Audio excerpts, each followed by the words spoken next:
people presenting solutions everywhere, be it through the political circles, spiritual leaders, to more progressive movements offering self-sustainable solutions, many people seem to have a plan of how to fix the world. Others say all is just as it's supposed to be, and all we need to do is go with the flow, focus on love and light, and everything will be good.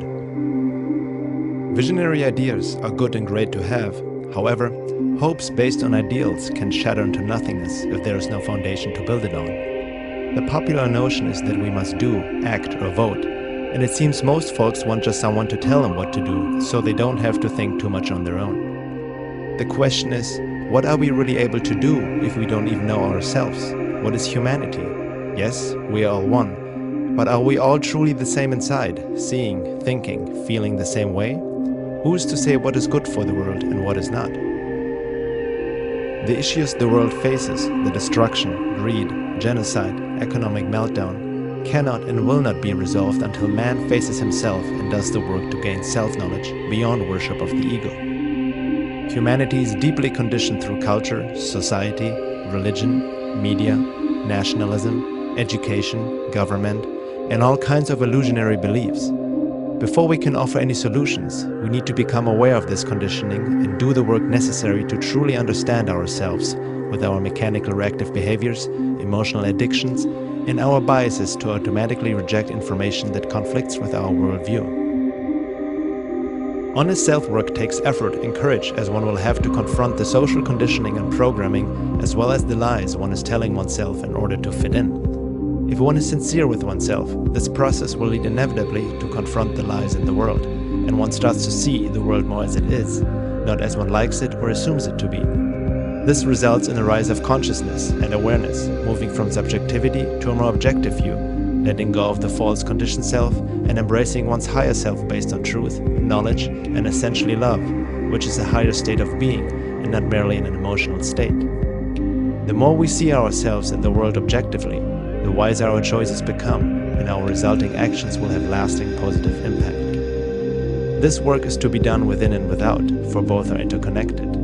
Much like when Neo woke up in the film The Matrix, the view is not necessarily pleasant once the illusions, buffers, and programs have been dislodged. Only truth will set us free.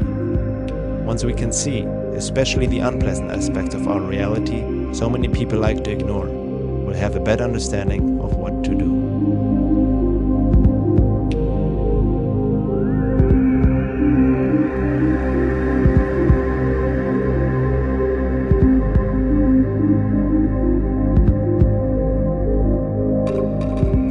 The necessity to know thyself has been transmitted through many wise men and ancient teachings throughout the world for thousands of years. However, the depth of these teachings and the required work to attain a higher state of consciousness has been distorted and watered down in the New Age arena and conscious movements these days, some of it even deliberate in order to steer people away from truth. Disinformation is used by the powers that be to infiltrate not only political parties and progressive organizations, but also the New Age movement.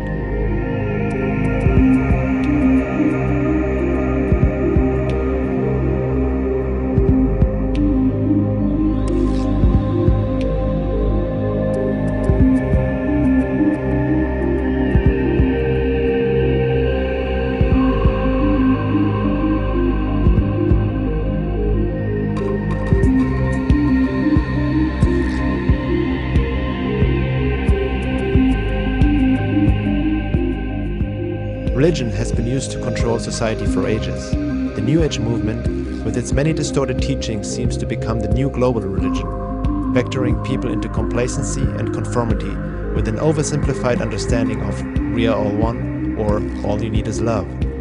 Many people already believe that they are awake and aware, yet they are merely dreaming to be awake. As a matter of fact, what we see nowadays in the New Age is similar to followers of dogmatic religions: blind belief, wishful thinking, emotional projections, and lack of critical thinking. Effective disinformation always contains a good amount of truth to lure the seeker in, but enough lies to steer the person away and keep them in a subjective tunnel vision. The same can be said about the many self-help gurus out there and many others who claim to know the way to happiness and abundance. They are here to help you help yourself, giving techniques of how to attract and manifest money, a fulfilling relationship, the perfect job, lover, and so on. while they make millions of the desperation of the people who seek happiness and a way out.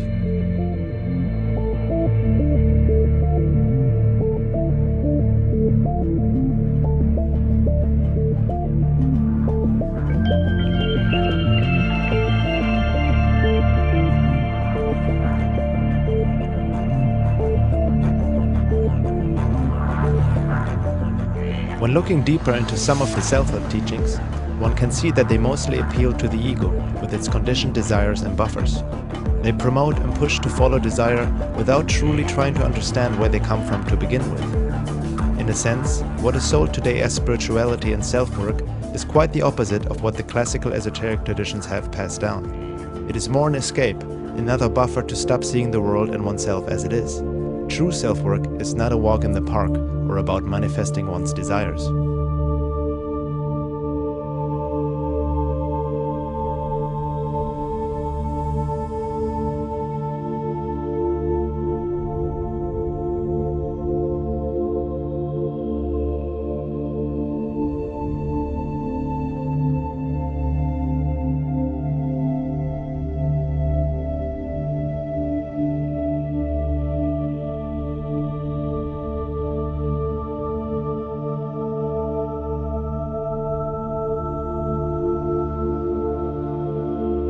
That is not to say that all prominent authors and teachers are misleading on purpose.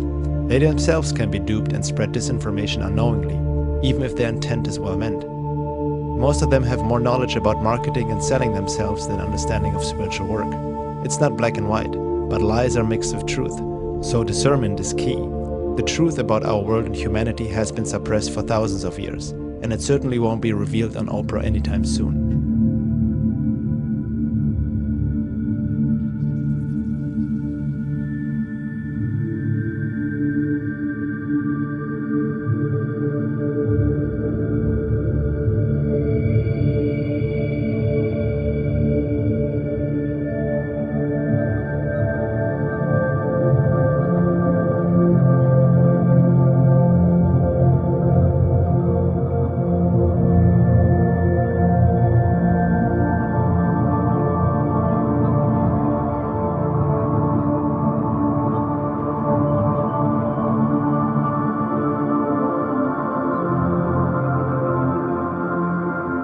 The necessity to seek truth in oneself in the world and act upon it has to come from oneself. No one can do it for another, and no one can push another to do it, until man himself realizes the precious times we live in. Free will is not really free, as long as man acts from his conditioned personality. People who don't know themselves will continue to live in a self-inflicted prison. A prison without bars and walls, cherishing their leaders as saviors like in the global Stockholm Syndrome, worshipping and defending the ones who keep them imprisoned. They become tools for the matrix, thinking that they are free, but they're merely reacting mechanically to external influences and accumulated conditioning. No change is going to happen by simply forwarding the newest conspiracy videos, questionable New Age teachings, and dubious channeled material, meditating on love and light, striving for sustainable solutions, or just protesting with some banners and slogans. Yes, some of it can trigger and plant seeds of awareness, but ultimately, change happens only if we change and separate lies from truth, within and without. Only then will we be able to see the world as it is, without filters of denial, wishful thinking, false hopes, and misperceptions because of our corrupted state of being. In order to see the truth in the world, we need to see the truth in ourselves and stop lying to ourselves. Only then will we be able to know what to do and act upon it.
During this time of transition, there is an awakening happening, no doubt.